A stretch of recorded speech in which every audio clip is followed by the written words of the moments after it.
you can't go wrong if you're following your heart, because even if you do fail or mess up, it's going to give you the lesson that you need to get even closer to your dharma, to your purpose, to your heart, to living from the heart. Welcome to the Alive and Aligned podcast, a show dedicated to helping you live a life of truth and share your fullest gifts with the world. I'm your host, Pete Byrne, and I'm here to open your mind to new perspectives, to introduce you to some epic humans who are already out there living their deepest truth. So now just grounding in, taking a breath, letting go of anything you're still holding onto from today, and just opening up to receiving this episode now. Let's dive on in.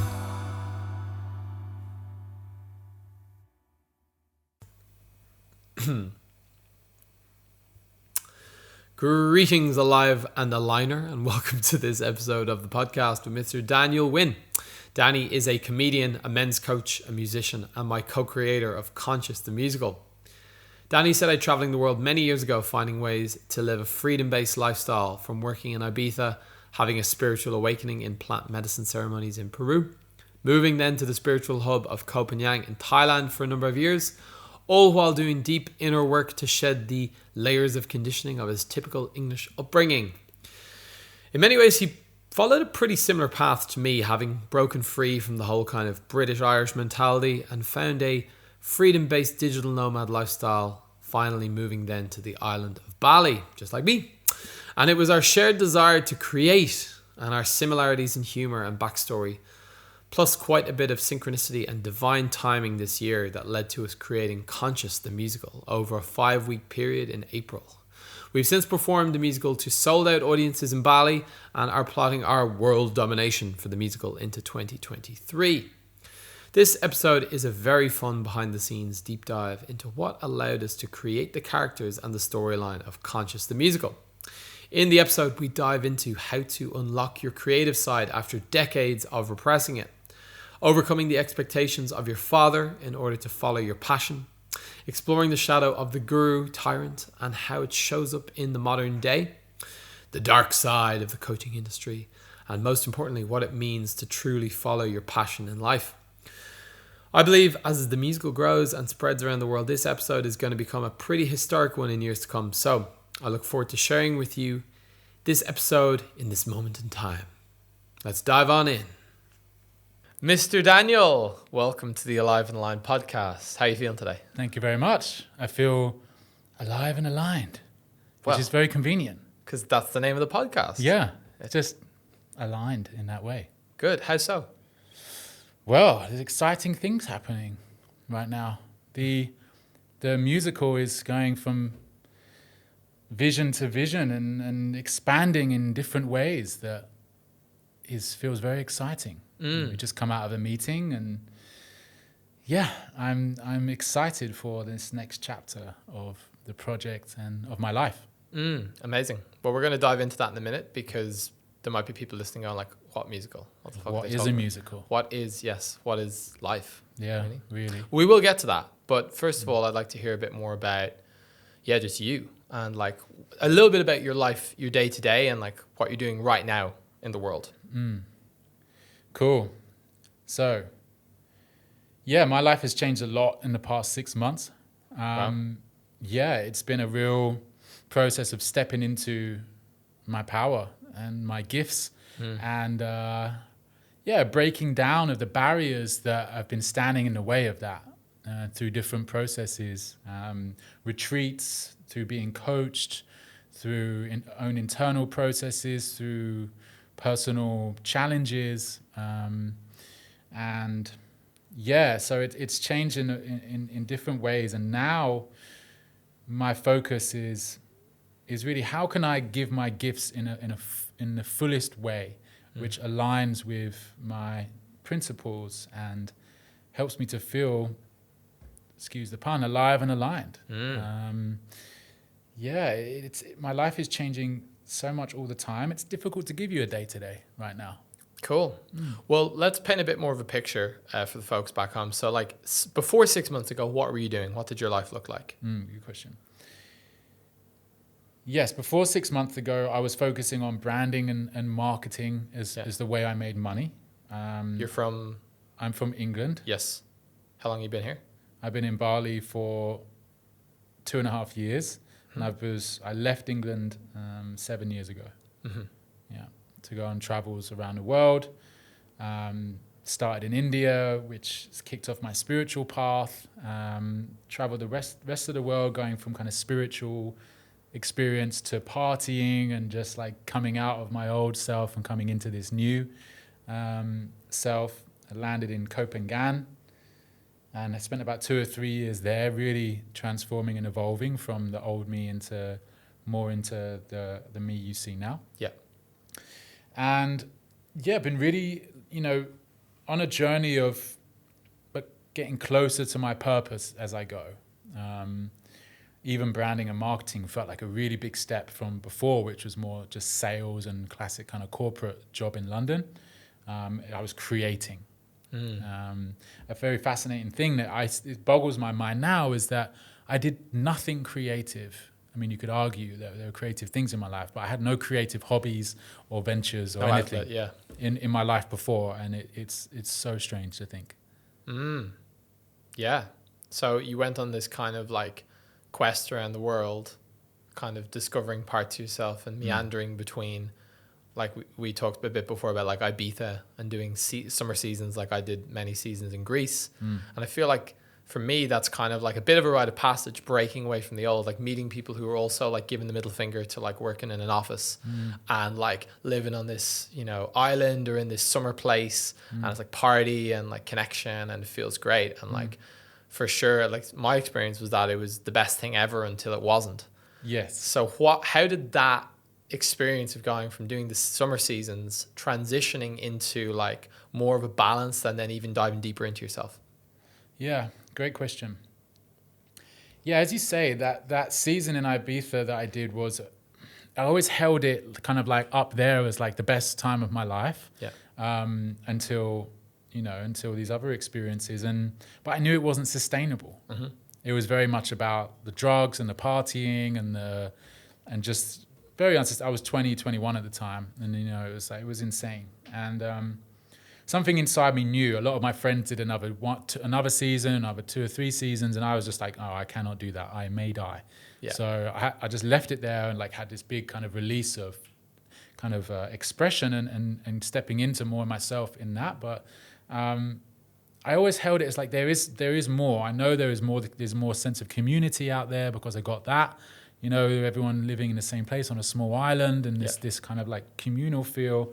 And I feel that fed my sense of there is moreness throughout the time when I went back into the more kind of corporate, the more standardized 9 to 5. Yeah, the seed had been planted kind of thing. Yeah. Yeah. And yet I knew, something inside me knew that I needed to go back and follow a bit more of the standard path for a while. Just without all the excessive drug and alcohol use. Well, just not every day. Sure. Yeah. Most days. Still a lot of that kind of on the weekends. Yeah. And so like fast forward through that period of like working in London and then going on these experiences in India, living in Koh Phangan, and then bring us forward to up to 6 months ago. So you'd been on all these journeys, this kind of what people might call the spiritual circuit, going to these different places, meeting other travelers, finding parts of ourselves and like learning more about like what it means to be, as we call it, conscious, So what was the shift moment 6 months ago? What changed? I feel it was a sense of being seen. It's more, it's been an incremental process over the past 7 years of stepping more and more into expressing myself, finding a new version of myself, because I was expressive at certain parts of my life before this kind of new life. Yeah. There I got into flows where I was really outgoing and just really expressing myself, but that old me. And as I stepped into this new version, this new world, this kind of conscious community with all these new ways of being, it was extremely uncomfortable. Yeah. And I didn't know myself in that. And so it was then a new process of becoming the new me and being comfortable with the new me and what elements of my old self is welcome in this new in this new self. And so it was really an integration of the kind of more funny and silly and playful version of me in with what I had thought needed to be a more serious, which was more conscious and more deep. Sure. And I didn't know how to play with the two. And so I think the thing that shifted was an understanding that it's very needed and very welcome, and not only welcome, that is what I am bringing to the world. That's what I need to bring to the world is the mix of these two things: the depth, the transformation, the awareness, the consciousness, alongside the playfulness and the insight and the perspective that comedy can bring into these things, and the balance between depth, seriousness, and playful comedy. Yeah, amazing. I feel like I shouldn't say I feel like. I think I've been correcting this recently, where I'm saying I feel like, and it's not actually an emotion, but I have a sense that there can be a perception, at least it's one that I used to have, is that like as we transition from the old life into the new, there's like a learning, and I need to do more courses and more, workshops, and, learn from more mentors and coaches, and kind of like the information is outside of me, and I need to like find the goal, like the answer that's going to give it to me. And actually what I've found personally, and I'm sure you can like speak to this as well, is as we go on this journey, the secret and the kind of the penny drop moment can be when we actually realize that it's been there all along. And we just actually, instead of it being an outward search, it's more of an inward excavation of these layers and conditioned parts of us that have been put onto us, that we, like you said, I need to show up in this way, but it doesn't feel authentic. So tell me a bit about like your first, because now we're doing like, comedy, theater, we've created this musical together. And we're going to talk more about that in a bit. But what were some early memories or experiences you have of this, that creative side of you that effectively might have got repressed over time that you're now rediscovering? I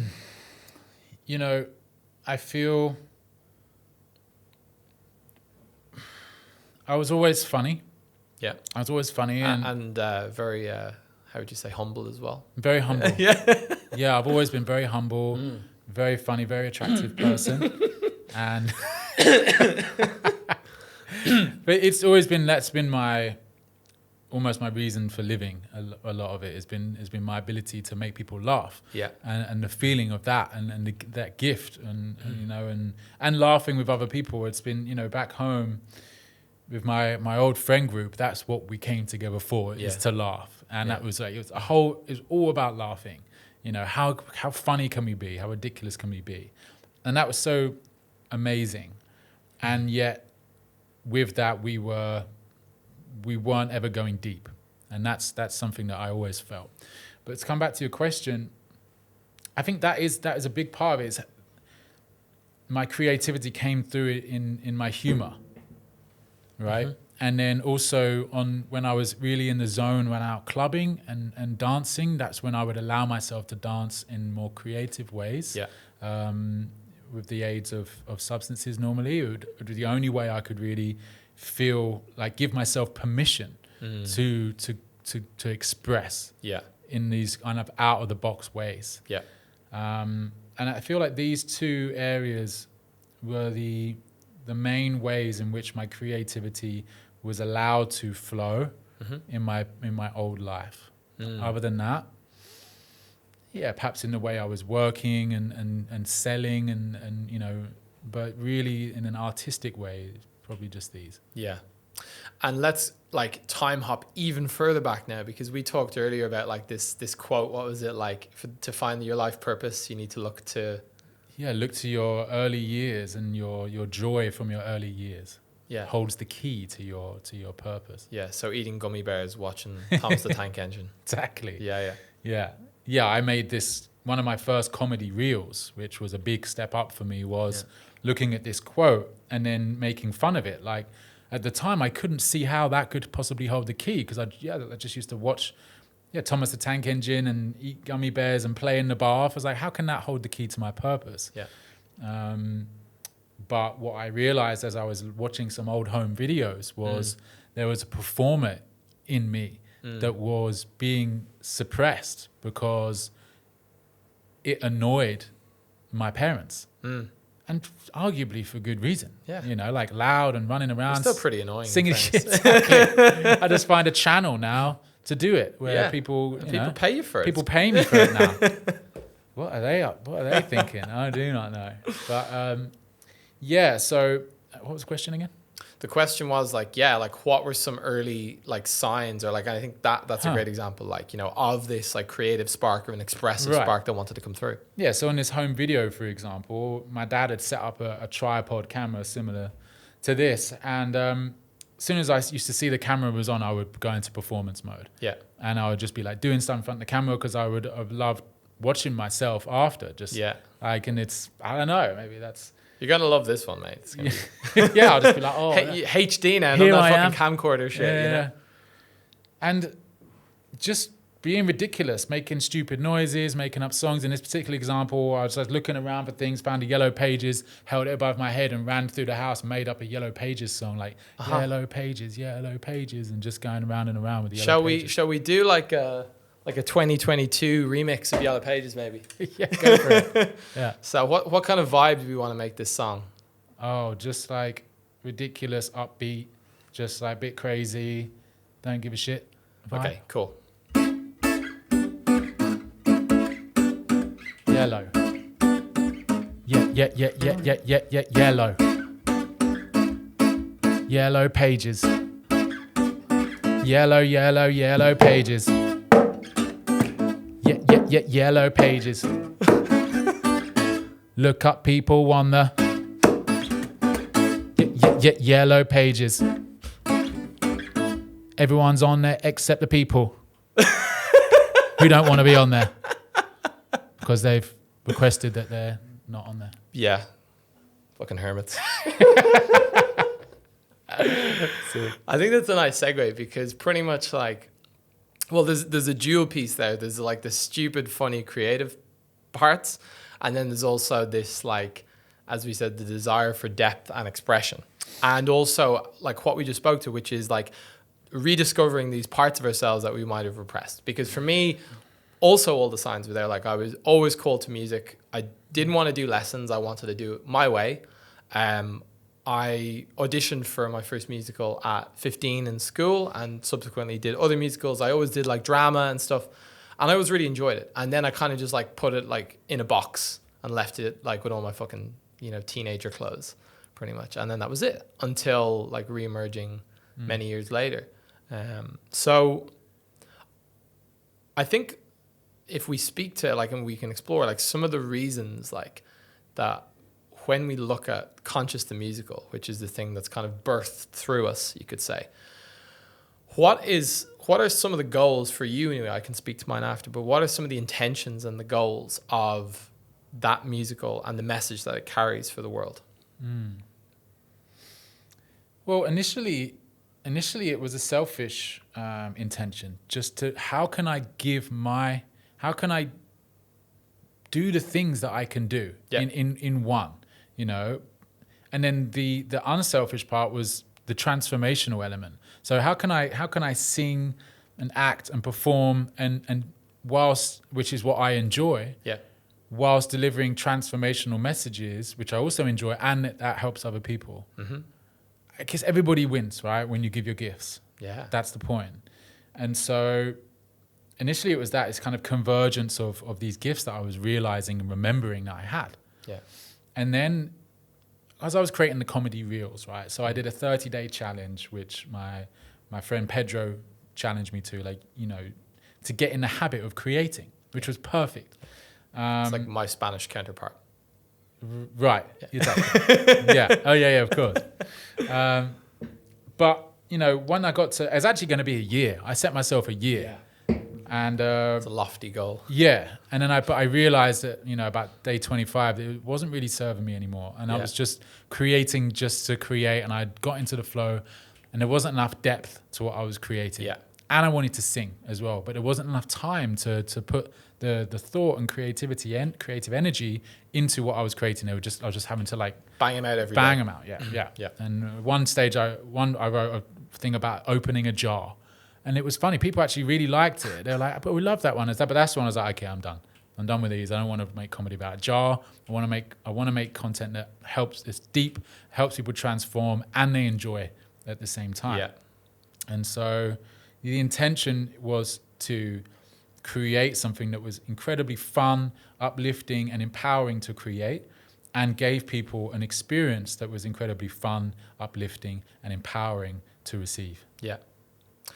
Yeah. So then it kind of like the pieces start to come together. You found old Muggins over here with a guitar hanging around and going, "Oi, we should do some fucking music together," you Exactly. know? And I was like, I was at the time, like, had a similar vision. Like, mine was like the Tony Robbins with a guitar, and seeing like a live show, but more of like one speaker on stage, and then he's kind of talking about inspirational topics, and then grabs the guitar out and starts singing a song, and it's like guiding people into their emotions and parts of their lives that they haven't explored with music. So very similar, similar kind of ideas, you know? And originally when you suggested the idea, like at our friend's party, we were jumping up and doing some like random funny songs, making up lyrics. And like, I had lyrics that I had like been singing for like 4 years that we'd like been doing for ages, and like we knew they worked and it was like easy. And then you were just like matching those lyrics like on the spot. You didn't even know I was going to do comedy songs, and you were just spitting out stuff that was equally as funny. I was like, fuck, all right. And everyone at the party's like, you guys have to fucking do something together. And I was like, all right. And you're like, let's do a musical, a conscious musical. I'm like, oh God. We're like, all right, let's sit down and have a talk. And like, I think that meeting, we had 1 or 2 meetings that were more just like envisioning, and that whiteboard, like both sides of the whiteboard was pretty much like the whole plan of like, what are we going to do? How are we going to, like, what messages do we want to bring through? What kind of journey is this character going to go on? Like, what kind of wacky characters does he meet that we can like infuse our journeys into this creation, you know? Because I'd say the best art and the best, like the most relatable and touching pieces are the ones that like, they're really relatable because they're so true. So tell me about like some of the characters in the musical and how they relate to your experience, either your own personal, what you've like experienced in you, or characters or archetypes that you've experienced outside of yourself on this journey of yours. Yeah, so just going in order of appearance, I guess you've got the dad. Yeah. And it's not that similar to my own dad, but there's definitely like there's definitely threads in there of like, of unconsciously, unintentionally suppressing the performer, the singer within me. Yeah. And so that was, and I think that's very common. That's very common in Western society, you know, and it was is instilled in me just from society, how much from my parents or society, that, you know, expression in that form has no value. Yeah.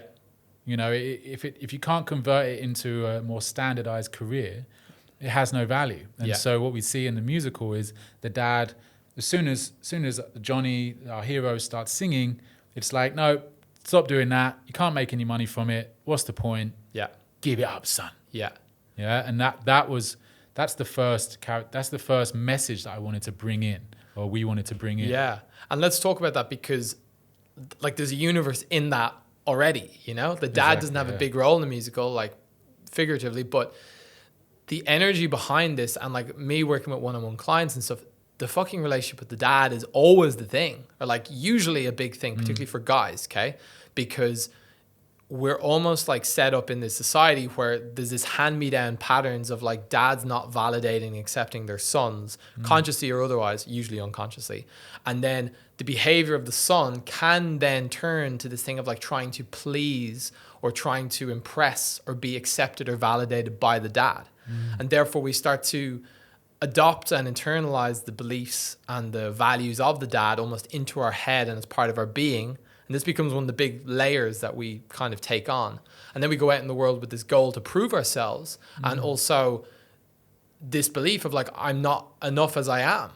I need to show up in this way. So this can then become a voice. I've found that like, it's an energy, actually. It is a voice, but also an energy that like compels us to do like to date certain people, to go for certain jobs and end up in organizations where we're effectively underneath someone who's, again, can't be pleased or impressed, and we spend our whole time like burning ourselves out trying to impress this person. And we talk about the patriarchy, and it's effectively that it's a pyramidal structure where it's people trying to impress their dads, basically, you know.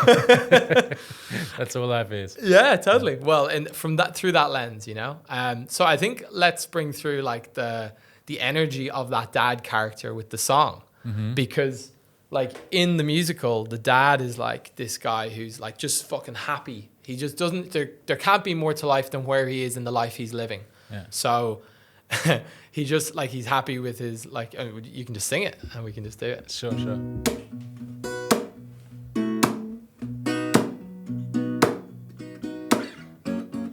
Could there be more than this town? We've got everything we need delivered straight to our door. So what's he doing mucking around? Football on TV. Hey. Having beers with the lads.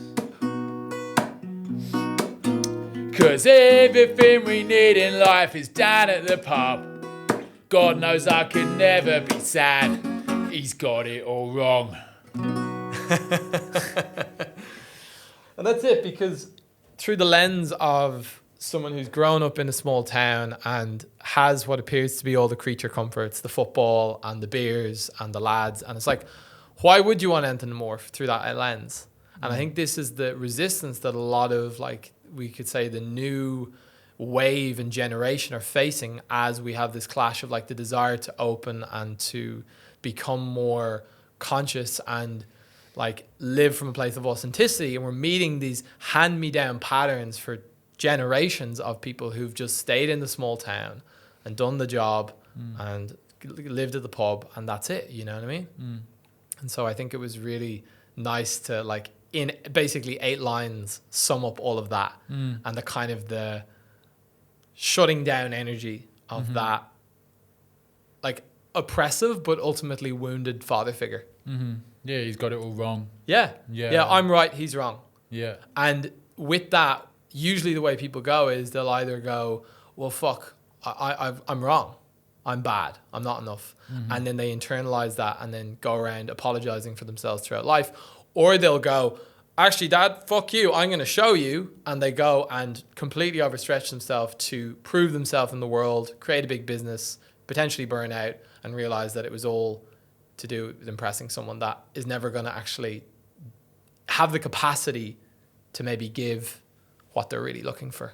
If they're lucky, they realize. If they're lucky. Yeah. Or they go through their whole life not really knowing what was actually driving them. Yeah.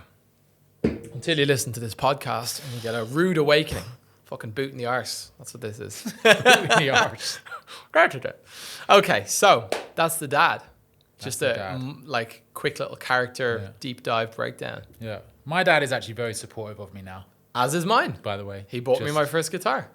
Thanks, Dad. You know? Yeah. And this is it. And like there's so much healing possible in this, in you know, even us sitting here having this conversation and having gone through a lot of these conversations and like realizing and being able to remind our, in this case, dads or parents of like, wow, you know, like it's almost giving them permission to also heal their relationship. And then I think that, you know, was my dad's experience as well, you know, like being able to let go of some of these, you know, resentments and stuff and actually, and it literally goes up the line, which is really nice. Yeah, beautiful. Yeah. So who's next? Who's next? We'll just go for the main characters, I think. Sure. Yeah, so Guru Das. Guru Das. Guru Das. Guru Das. Who is Guru Das? Who is Guru Das? Guru Das represents the shadow within often men that, or male-bodied individuals that seek to manipulate others for their own gain. Yes. And are doing so out of a place of insecurity yes. often. But we'll get into that later. It plays out by manipulation and, you know, the they're real fucking professionals at this, like Yeah. absolute masters at this, that Yes. can actually create cults and huge followings of people from this shadow motivation of being kind of validating and having control over them and manipulating them, and often coming from a desire for sexual gratification Yes. from them. And then often that's women. And then there's all these, amazing women that are seeking healing from all these awful, traumatic and difficult circumstances that they've been placed under. And they're vulnerable. Yeah. And they seek to exploit that vulnerability. And you see it in these people. There's all these stories are coming out more and more now of these kind of gurus that have been doing exactly that. And it's mind-blowing how much they have put into setting up these systems, systematic exploitation of vulnerable women and people. Yeah. Well, being from Ireland and, yourself England, there's a strong, church background there, and there's a lot of that coming out now as well. Like, if you want to go really dive deep in the shadows, it's like this is happening when we've got an opportunity of people in power positions, particularly when they're harnessing the, like, effectively the name of a god, as it would be, and effectively weaponizing or preying on something that someone really desires, and it's effectively tapping into their core survival needs. Because if I believe I am like sick, or I am like wrong, or I am like wounded and I need healing, then all of my survival energy goes to that, and I lose the lens of perception, which has critical thinking. I'm thinking from an irrational animal brain, effectively, of like, how can I fix this thing? And I can't, like, this is critical for my survival. So then if we've been painted a very nice picture by one of these characters who's very good at like pushing all the right buttons and luring people in and almost creating this like pedestal that they go on that people can kneel at their feet for, it's pretty toxic, And I think with Guru Das, there was a desire to really summarize and just, of course, take a lot of the qualities that we can also find in ourselves, because we all have some degree of narcissism and wanting to be praised and worshipped, like every human, except most people just wouldn't admit it. So it's allowing people to recognize the Guru Das in themselves, but also then taking these archetypes of these, as you said, cults, guru leaders, spiritual leaders, self-proclaimed, and dialing it up to 10 or 100, and really blowing it up so people can see what's going on, because it's happening. Like, this thing is like, there are, whether they're wearing a cloak like Guru Das and that weird pyramid pharaoh thing he wears, or it's just like masquerading online as, some kind of guru or expert, okay? And therefore taking advantage of people's like lesser nature and like not having the awareness and even maybe the wherewithal to be able to think from a rational and critical place. It does create this power dynamic, and it can be very magnetic in the wrong ways and very toxic. And it's difficult to talk about. Yeah. And I think that's one of the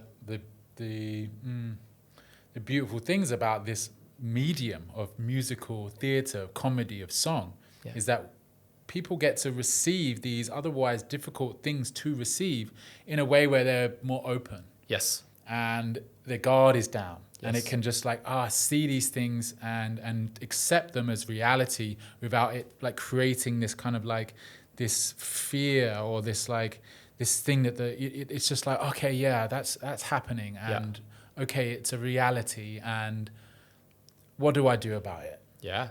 From a more grounded and safe space, rather than people injecting, like, if the media has wrote a story about one of these people, it will be coming from like trying to create fear in them, and rare do people have access or know where to access sources that they can actually be informed about these type of things through a pure lens. And where they don't have to feel shit whilst they're being informed about it.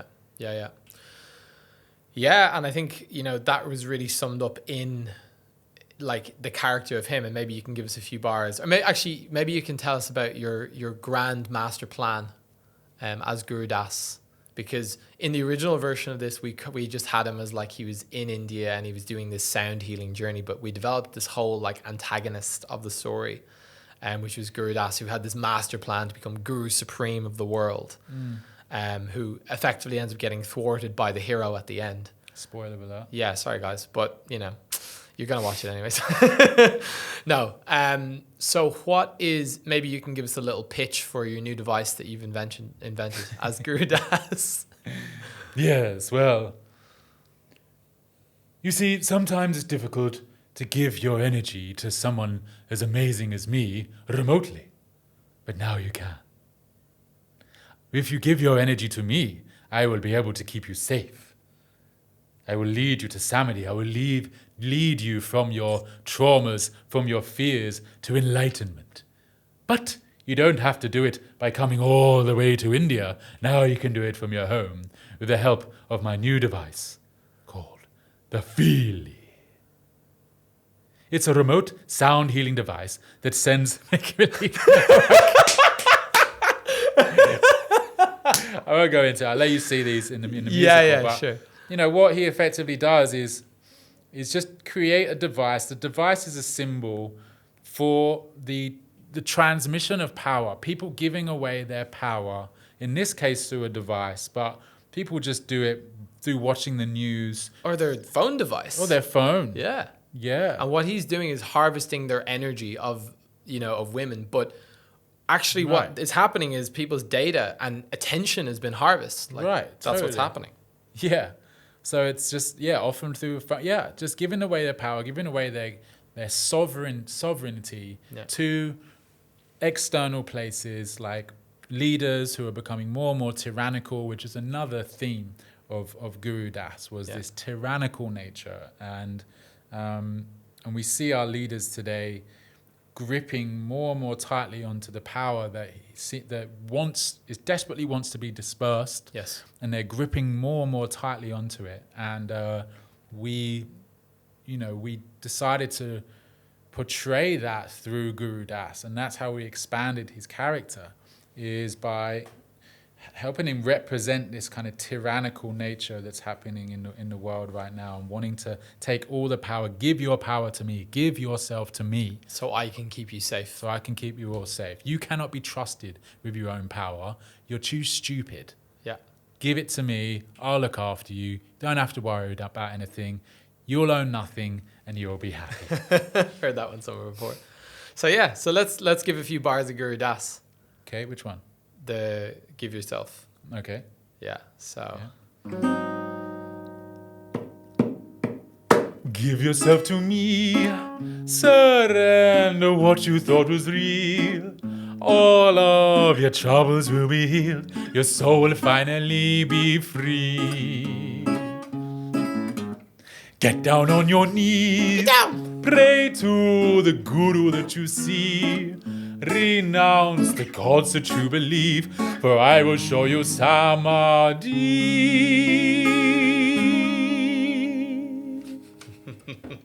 Promise. And there you go. That's it. That's like the message, and the invitation is like, give yourself to me. Like it's so ballsy, but like that's it. It's like, give it away to me and I'll look after you, and that is the alluring nature of the corrupt leader, the guru, the predator, whatever it is. Yeah, the government.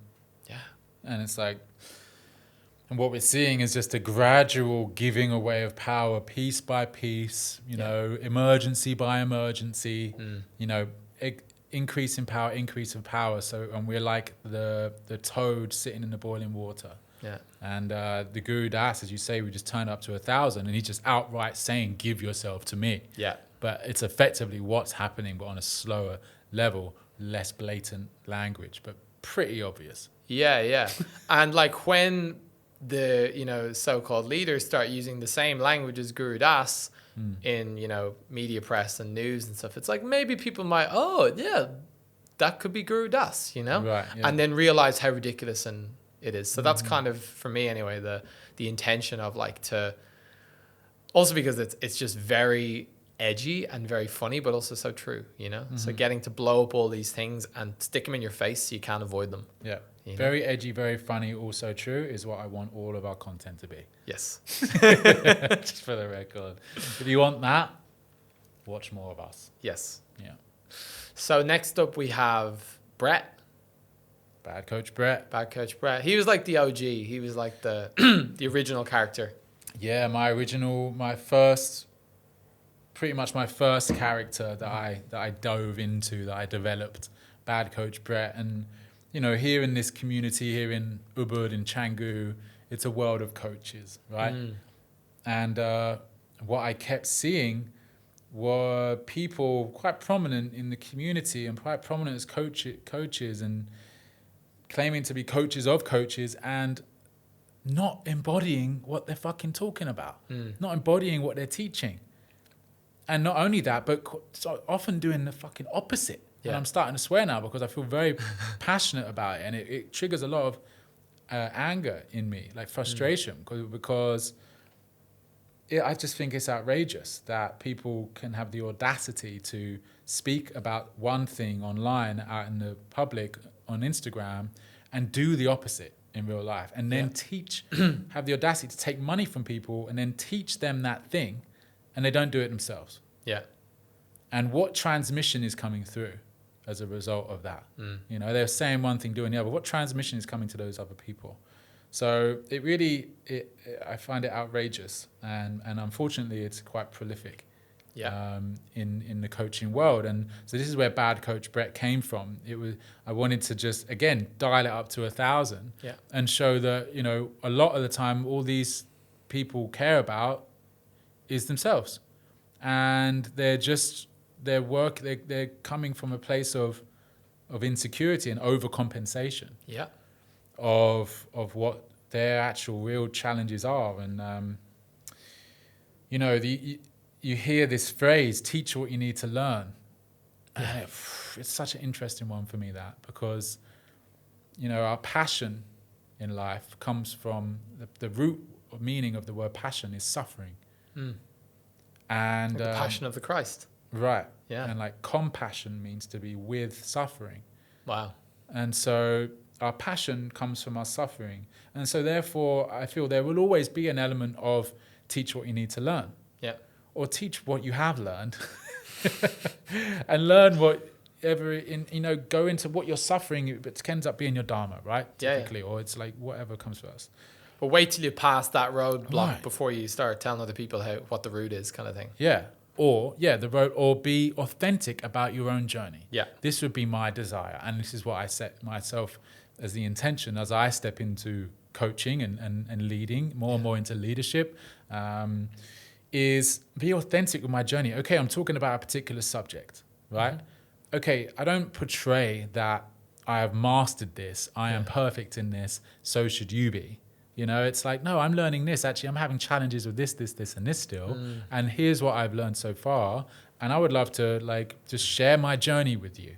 And I'm not perfect. And that's what I would love to, that's what my inspiration for creating Bad Coach Brett was to portray the ridiculousness of someone portraying themselves as perfect. Yes. Thinking that they're perfect, sounding perfect, looking perfect, putting themselves as perfect online, and selling people as a result, and as a result, unconsciously creating a sense of anxiety and not enoughness in others, because perpetuating. Because that's what attracts them to this glamorous coach in the first place. Right. You know, their own feeling like there's something wrong. So it's kind of like Guru Das, but a different flavor. Guru Das is very like, it's supposed to be in India. He's this kind of like this weird villain, and it's very easy to distance ourselves from him, even though the core topics are the same. Where it's Brett, you can't hide from, because there's a lot of coaches, and he's really saying a lot of the things that we know and have seen and heard people say. So it's a lot hard to hide from Brett. You know? Yeah, it's he's one of my he's a favorite. He's a favorite in the community. Yeah. Girls really like him, which is very interesting. Sort it out, girls. Yeah, very interesting. Heal those daddy issues, will you? So, but yeah, really to highlight that, and again, hopefully allow people to see the Brett within them, not from a shame way. Yeah. You know, I don't want to shame people. Yeah. And this is why this is why I didn't create an Ubud on acid, for example, victimizing and targeting individuals. You know, I find it much more in integrity to create characters where people can just see themselves in the character, but they're not being targeted individually. Even though I have a few certain individuals in my head which very much inspire Bad Coach Brett, I'll let you ponder on who that could be. Could be you. Yeah, could be you. Yeah. So that's not why I do it. You know, and I think I can speak for both of us where we want people to receive these messages in a light-hearted way, but in a way which touches them deeply. And it's invitational. Invitational. So Are if they ready? choose to do the work, all the fucking evidence is there that they need. Yes. But if they're choosing to continue to bypass and not look at these parts themselves, enjoy the show. Have a good laugh, you know? And maybe in a year you'll go, when someone finally tells you what's what, you go, fuck, I am Brett, you know? Yeah. And then it's there for you can pay us again to watch it, you know? Yeah. When I finally tell everyone who Bad Coach Brett is based on. Yeah. Fuck, it was me all along. So what's interesting is, as we said, that Guru Das and Bad Coach Brett are similar flavors of putting themselves on a pedestal, taking advantage of people who are lesser informed, more naive, more vulnerable potentially. I believe that both of them stem from some form of father wound. We talked about the dad in the beginning. And that actually literally happens in Bad Coach Brett, where he has this really cheeky, chappy song, and then he breaks into this kind of breakaway where it's this sad thing where he remembers his dad never really showed up for him, and that he spent his whole life trying to make him proud, you know? And he has this moment of nearly having that breakthrough and then snaps back and goes, nah, fuck it, you know? It's too scary. Too scary. Doesn't want to feel it. Because we dip our toe in that deep, like core wound. Like that's what it is. It's a core wound of like feeling not enough, feeling abandoned. And like we said at the start, people either go people pleaser and internalize and, you know, become the savior of others and shame themselves and, you know, not enoughness. Or they go the other end and they go, I'm going to prove, you know, I'm going to get all this power. And then it's not even a conscious script. It's like an unconscious way of trying to prove ourselves, because that was the program that was installed early on. Yeah. And, you know, if I speak for myself, I took on both sides of those spectrums. Yeah. You know, it's like I flipped in my life from people pleaser to, you know, egoic, you know, all about meanness. Yeah. And that's why I could play the characters so well, is because the shadows are alive in me. Yeah.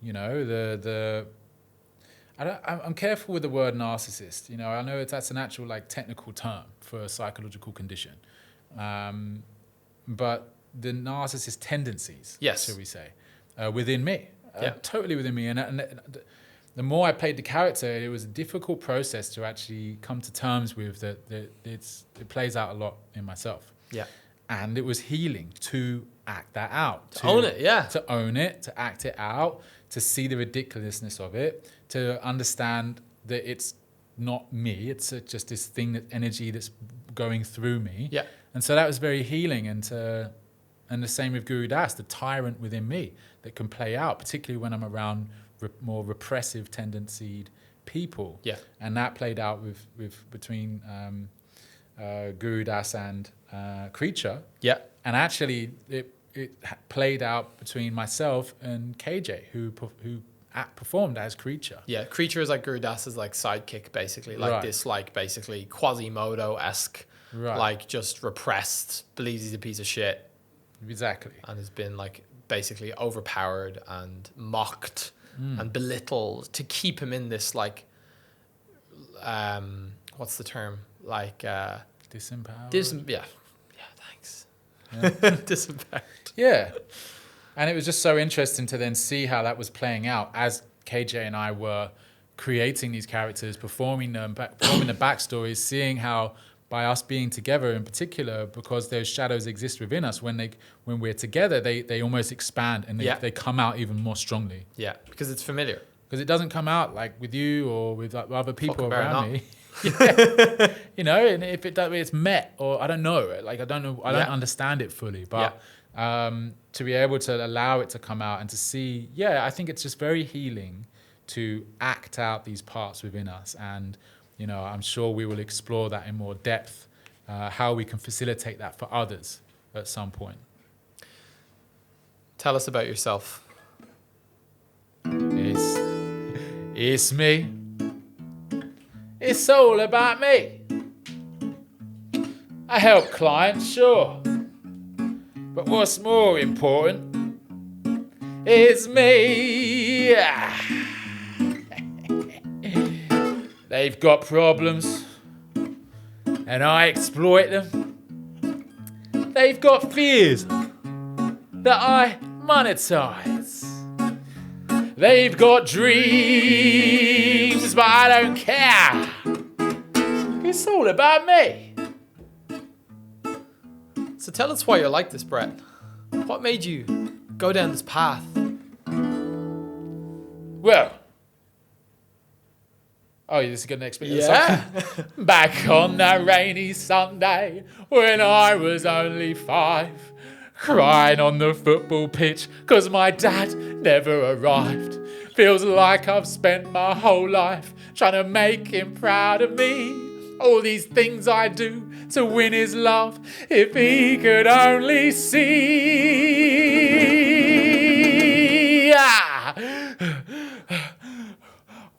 Wait.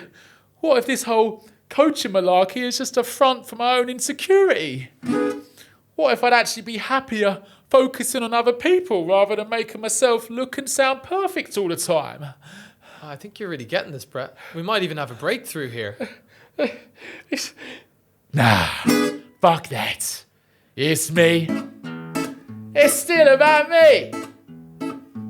I'm God's gift to humanity. I had doubts before, but now I'm sure it's all about me. Me. Can't leave the fan favourite bit out. Me.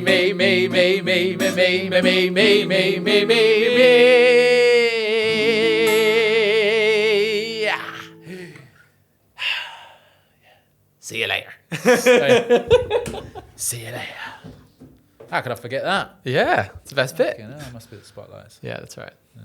Don't get too much pressure, okay? Yeah. So, I think that really sums it up, like all that we talked about before. It's the exploitation, then transitioning into like the realization of like why probably many of these people in these positions of like perceived power or projected power are doing what they do. Yeah. But we just don't talk about it until we sing about it. Right, yeah. And that's, something that we really wanted to bring through was that everybody's just doing their best ultimately. And sure. We all have our reasons why we're acting in this way. And even though it angers me sometimes people showing up like that, at the same time I can have compassion to be with their suffering. Yeah. That's coming from just the fact that they had their own traumas and difficulties. And so that's another message that we wanted to bring through, right? Is that, to have compassion for all these people at the same time as not taking their shit. Yeah. It's humanizing them and then setting a big old boundary. Right. Yeah. Like, I see you and get away from me. Yeah, exactly. Yeah, totally. And then the final, like, kind of main character is Greg. Right. Good coach Greg. Yeah. So what did he stem from in your mind? Yeah, well, this was a challenge actually that became more apparent after the show. Is that many people thought we were bashing coaching just across the board. Yeah. And really that was not the intention. Bad coach Brett, what we were highlighting was the narcissistic tendencies. Yes. That can often come through coaching, because to be a coach takes a certain kind of self-confidence. Self-belief, yeah. And that comes, hand in hand with these narcissistic tendencies often. But no, that wasn't the reason why. No, we don't bash coaches. We are both coaches. Yeah. And I very much believe in the power of coaching. I think it's invaluable. And I've invested thousands in coaching myself, and it's helped me get to this place where I can express my gifts now. Yeah. And so good coach Greg was the example of that. It was the the portrayal of a healthy, integrated mentor, example of someone that you want to strive to embody more of their qualities, and someone that can actually be an authentic guide in your story. Yeah, totally. And one of the big things for me that we only uncovered as we like write and go more and more into these characters ourselves, one thing was that you might think that Good Coach Greg is on like the narcissistic end of the spectrum, and Good Coach Greg is on like, you know, you could say the lighter end, or Bad Coach Brett, you said. Sorry, Bad Coach Brett on the right, Good Coach Greg on the left. Yeah. You know? So you might look at that as the spectrum, but actually what it is that the people pleaser is on the other end, which is more the main character at the beginning. He's more naive. He's more like pandering to other people. He believes Brett is amazing, even though he's like swindling him and not caring about him. He's still putting him on this pedestal. He pays money to Guru Das. You know what I mean? He's like tricked into paying money. And he is more naive seeker who's kind of out in the journey and kind of throwing his money away, you know, giving them to these people in his position of power. And Greg is someone that returns the power to him. So I look at the spectrum like Bad Coach Brett on the right, and actually Johnny on the left as the more kind of codependent people pleaser, nice guy. And then Greg's in the middle. He's like embodied. He's confident. He's not like too full of himself, but he's like standing in his power, and he's also empowering others to find the spark within them. You know, and I think that's the key, and that's a real turning point in the musical when Johnny finally steps up to sing, you know, and do his thing, which was that his dad always told him not to sing, don't waste your time. And then he finally is empowered by this Good Coach Greg character to stand up and do his thing, and that he's ready and he's worthy of doing it, you know? Yeah. And it was a fear of mine, you know, stepping into my gifts and my power. Are people going to think I'm egotistical? You know, how are people going to receive that? Because I had a fear of being seen, of shining too brightly in case I was targeted. Yeah. Right. And that Good Coach Greg represents that balanced nature of, stepping into your gifts, you know, not being afraid to show yourself, to express yourself, even if it triggers like the insecurity in others, but yet coming from an authentic heart-based space where you're empowering others as a result, and not unconsciously making them feel smaller by pushing yourself above them. Yeah. Which is what Bad Coach Brett would do, which is the shadow side. Yeah. Of that spectrum. So that's a really it takes evolution and work, I feel, to get to that place where you can really shine whilst empowering others. Yeah. Your success is not at the expense of others. Yeah. And that's new paradigm. Yeah. And that's really what we wanted to bring through in the song. Like, we wanted it to be like a really fucking epic, powerful song. Because the other songs are fun and engaging and people love them because, like, again, it's the shadow. Like, we love to play in the dark, you know? Whereas when we go to the light, we really want to bring through that, like, embodied essence and the message. So this idea of, like, following your heart. So tell us about the song. Yeah, it's really... I feel when we think about following our heart, a lot of fear comes up. You know, what if I look like an idiot? What if I mess it up? What if people think this or that about me? What if I make a mistake? What if I fail? Yeah. And, you know, what if it's the wrong decision? And what we really wanted to bring through in the song, which is titled Can't Go Wrong, is that, you can't go wrong if you're following your heart. Because even if you do fail or mess up, it's going to give you the lesson that you need to get even closer to your dharma, to your purpose, to your heart, to living from the heart. Yeah. And so you can't go wrong if you're doing that. And arguably you can't go wrong anyway, you know, in any time in your life, because it's all lessons, right? Yeah. But particularly I feel if you're following your heart, because you know you're coming from the right place. Your actions are coming from the right place. And it's just so funny because I used that song to give me the confidence and the inspiration I needed to go through with the musical, the live shows, when I was worried about messing up my lines, of not performing, of messing up the dance moves for that actual song. Yeah. I can't go wrong. So even if I mess up the dance moves, if I fuck the whole thing up, I can't go wrong. So it doesn't fucking matter. Get out there and do it. Yeah. it's like self-serving medicine, I suppose. Yeah, you know? self-fulfilling prophecy. Yeah. Yeah, and that's what the whole musical was on some crazy meta level, which is almost difficult to like put into words. But yeah. Well, this is the thing, and a big part of it is like, being guided by the higher self. And I believe that the creation of this is really allowing that more like divine wisdom to come through. And then it creates a blueprint, not just for others, but even for us. Like we can go back to the lessons and the messages in this and remind ourselves as we continue on this path. Totally. It's like we all read Power of Now, or like, and it's like, oh yeah, I know that. It's like, no, you don't know that. No. We don't know that. No. And you can always go back. And I love how the power of song can instill it in a much deeper way, in a part of our brain which is so trained through our ancestral, days of being around the fire, of communicating through song, through rhyme.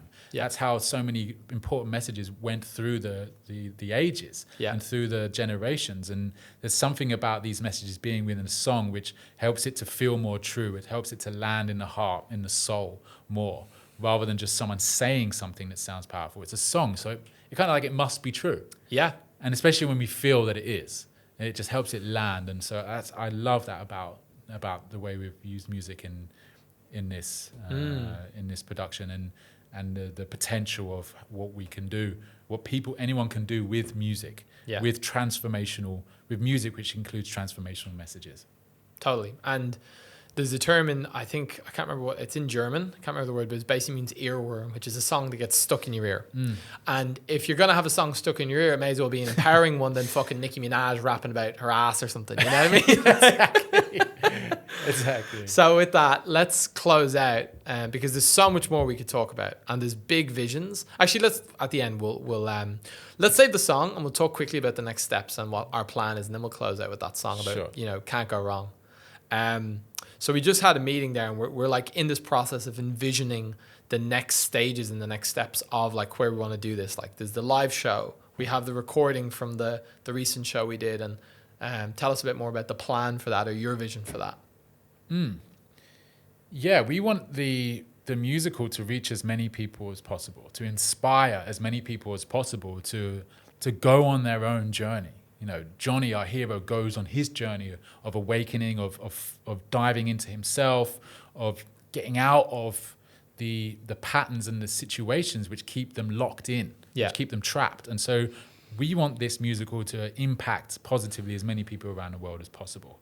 And not only through the musical, but we want to create an immersive, transformational experience that people can then dive into themselves, and we can then facilitate their or your journey of transformation, of what's your story going to be, what's your thing, what do you know deep inside that you should be doing or you could be doing with your life, and how can the musical, the lessons, the characters within that help facilitate your awakening, your evolution into that version of yourself. Totally. And it's like this beautiful segue where usually we watch like fucking Game of Thrones or something, and we really like love the story and are empowered by it, and like then we turn off the TV and we go back to our regular lives. Whereas what we want to create is like, you watch the musical, you feel inspired, and if you're one of the percentage of people who wants to actually dive in and create something in your life and change something and do the work, that we give the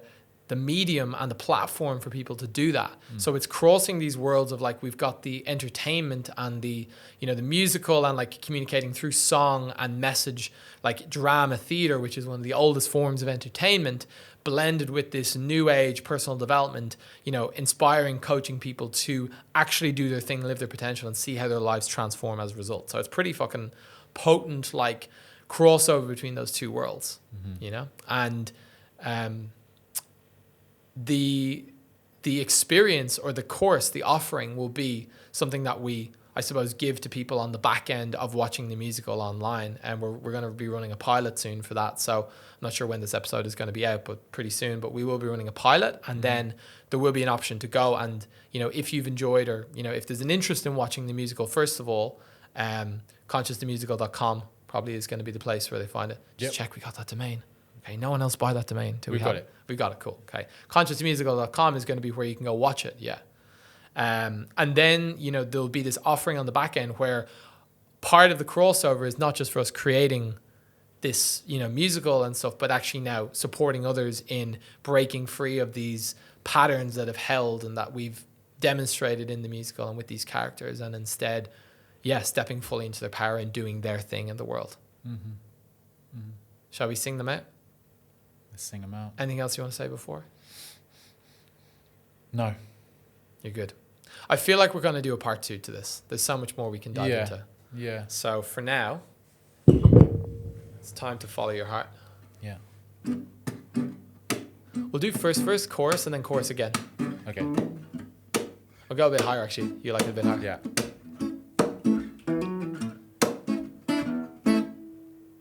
You spent your whole life just feeling like there's gotta be more. But your ego's too scared to live a life outside of the norm. Well, all you're looking for is on the other side of fear, yeah. So step up, come on, take the shot. You know your time has appeared. You can't go wrong when you follow your heart. You only get the lessons you need. You just won't lose when you're speaking your truth. So let go of your fears and believe. You might think that it's crazy and you're gonna get hurt, but the lessons that you're learning will be really so perfect. You can't go wrong, so listen to your heart and believe. Last chorus. 1, 2, 3. You can't go wrong when you follow your heart. You only get the lessons you need. Only get the lessons I need. You just won't lose when you're speaking your truth. So let go of your fears and believe. I'm letting go now. You might think that it's crazy and you're gonna get hurt, but the lessons that you're learning will be really so worth it. You can't go wrong, so listen to your heart and believe. I listen to my heart and believe. Listen to your heart and believe. Listen to my heart and believe. Listen to your heart and believe. Listen to my heart and believe. Yeah. Mr. Daniel Winn, thank you so much for joining me on the Alive and Lime podcast. Thank you very much. To Pete many Byrne. more creations in the future. Until the next episode.